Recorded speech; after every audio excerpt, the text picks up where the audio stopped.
कभी कभी हकीकत और एक बुरे सपने में कोई फर्क नहीं रह जाता।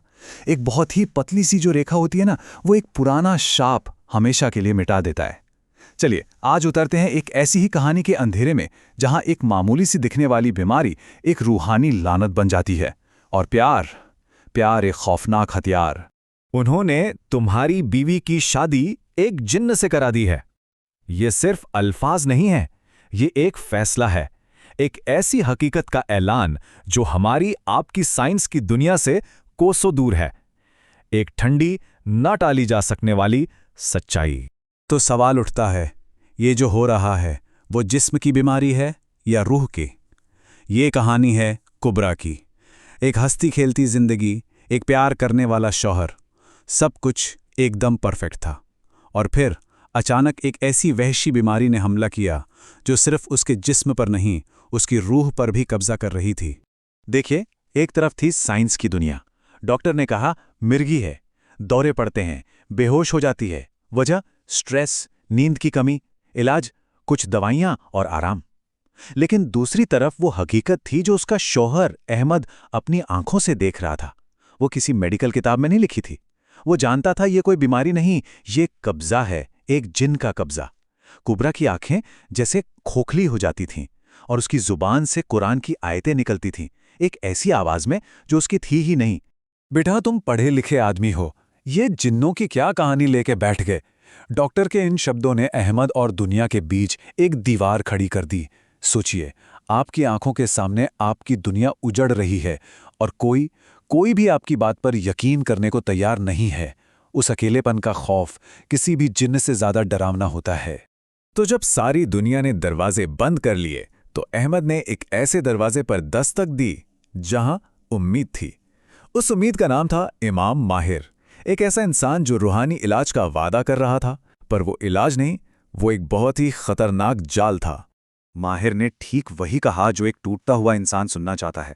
उसने पूरी तस्वीर एकदम साफ कर दी कि कुबरा पर कोहेना कबीले के एक जिन का साया है और ये सब एक पुराने शापित खजाने की वजह से हो रहा है। उसके एक एक लफ्ज में यकीन था, आवाज में हमदर्दी थी। ऐसा लगा जैसे इस अंधेरी दुनिया में वही एक है जो अहमद का हाथ थामकर उसे बाहर निकालेगा। अल्लाह की रहमत से हम कुबरा को ठीक कर देंगे। ये अल्फाज एक मीठा जहर थे। माहिर ने अहमार के दिल में एक झूठी उम्मीद का बीज बो दिया और अब उसके वो अजीबो-गरीब डरावने तरीके ही कुबरा को बचाने का इकलौता रास्ता नजर आने लगे। अब बात ये थी कि कुबरा के साथ जो हो रहा था वो अचानक नहीं था। अरे नहीं, इसकी जड़ें तो बहुत बहुत गहरी थीं। पीढ़ियों पुराने लालच और खून में सनी हुई। ये एक पुराना गुनाह था, एक पुराना श्राप जो बस सही वक्त का इंतजार कर रहा था। कहानी शुरू होती है लालच से। सालों पहले कुबरा के दादा ने सिवाग गांव से एक शापित खजाना चुरा लिया था और इसी के साथ कोहेना जिन्नों के गुस्से को दावत दे दी थी। कुछ ही हफ्तों बाद दादा की एक अजीब एक्सीडेंट में मौत हो गई, जो कोई एक्सीडेंट नहीं था, वो एक कत्ल था। इस शाप से कुबरा को बचाने के लिए उसकी दादी ने एक तावीज़ बनाया, एक बहुत ही ताकतवर तावीज़, पर उसमें एक शर्त थी। उसे सिर्फ खून का कोई रिश्तेदार ही तोड़ सकता था। एक शर्त जो सुरक्षा के लिए थी, पर वही शर्त बन गई सबसे बड़ी तबाही की वजह। और अब आता है कहानी का वो हिस्सा जो सबसे घिनौना है, सबसे ज्यादा खौफनाक। जब माहिर के इलाज का नकाब उतरता है और उसके असली सड़े हुए इरादों की बदबू सामने आती है। वो जो पूजा पाठ हो रहा था वो जिन्न को निकालने के लिए था ही नहीं। उसने उसके अंदर एक लव जिन डाल दिया है। ये इलाज नहीं, ये रूह पर कब्जा था। माहिर उस पुराने जिन को निकाल नहीं रहा था, बल्कि वो एक और उससे कहीं ज्यादा खतरनाक जिन को कुबरा के अंदर कैद कर रहा था, सिर्फ और सिर्फ अपने वहशी जुनून के लिए। लव जिन, ये प्यार नहीं, ये रूह की गुलामी है।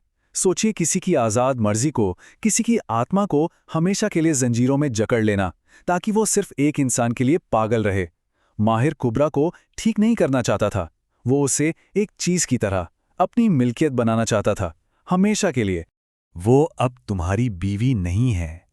ये कोई धमकी नहीं थी, ये हकीकत थी, एक ऐलान था कि जो नुकसान होना था वो हो चुका है और अब उसे कोई नहीं बदल सकता।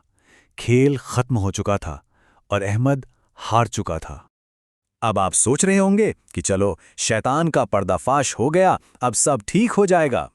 लेकिन सबसे बड़ा खौफ तो अब शुरू होना था। खौफ खत्म नहीं हुआ था, उसने बस एक ज्यादा पहचाना हुआ, एक ज्यादा भरोसेमंद चेहरा पहन लिया था। एक रस्म के दौरान माहिर ने धोखे से अहमद को एक कागज निगलने पर मजबूर कर दिया। एक ऐसा कागज जिस पर जिन्न का खून और ना जाने क्या क्या गंदगी लगी हुई थी। इस एक घिनौनी हरकत ने उस शराब को अहमद के जिस्म में उतार दिया। अब जिन्न का नया घर अहमद का शरीर था, और यह जिन्न इतना ताकतवर था कि वो सिर्फ अहमद के जिस्म पर ही नहीं, उसकी शक्ल पर भी काबू पा सकता था। मतलब अब एक हमशक्ल था।